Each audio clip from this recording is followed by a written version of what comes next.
Have you ever felt like your life began in uncertainty, but somehow you were protected? That's how Moses' story begins. The Israelites were living in Egypt, and they were growing in number. Pharaoh, the king of Egypt, became afraid. He worried they would become too powerful. So Pharaoh made a cruel law. Every Hebrew baby boy was to be thrown into the Nile River. Fear filled the land, but in the middle of this darkness, a baby was born. Moses' mother saw something special in her son. She hid him for as long as she could. When she could no longer hide him, she made a small basket, coated it with tar to keep out the water, and gently placed her baby inside. With trembling hands and a trusting heart, she set the basket among the reeds along the riverbank. Moses' sister watched from a distance. Soon, Pharaoh's daughter came to the river. She noticed the basket and opened it. Inside was a crying baby. Her heart softened. Instead of harm, she showed compassion. Through God's perfect timing, Moses' own mother was chosen to care for him. A child marked for death was raised in the palace. Moses grew up as a prince of Egypt, surrounded by wealth, power, and education. But he never forgot who he truly was. He knew he was Hebrew. One day, Moses saw an Egyptian beating a Hebrew slave. Anger rose within him. In a moment of rash action, Moses killed the Egyptian and buried him in the sand. The next day, his secret was exposed. Pharaoh wanted Moses dead.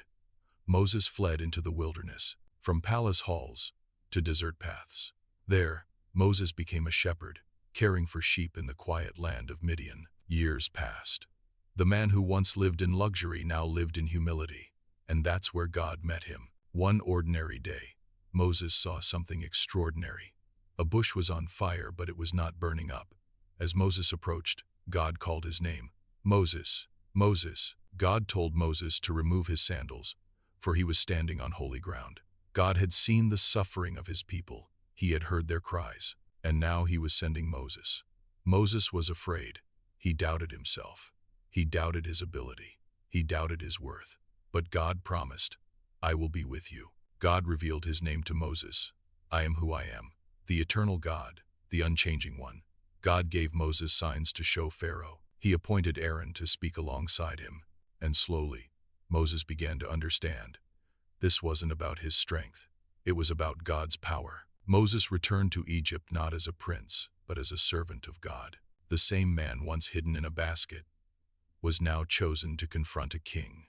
God was about to use Moses to lead his people out of slavery and into freedom. But it all began with a mother's faith, a burning bush, and a God who never forgets his promises. Moses' story reminds us, God can protect us even when danger surrounds us. God can prepare us in seasons we don't understand. And God can call us even when we feel unqualified. Moses thought his past disqualified him. God saw it as preparation. If you feel hidden, if you feel afraid, if you feel unworthy, remember Moses, because the God who called Moses is still calling people today. If this story encouraged you, share it with someone who needs hope, and remember, God uses ordinary people for extraordinary purposes.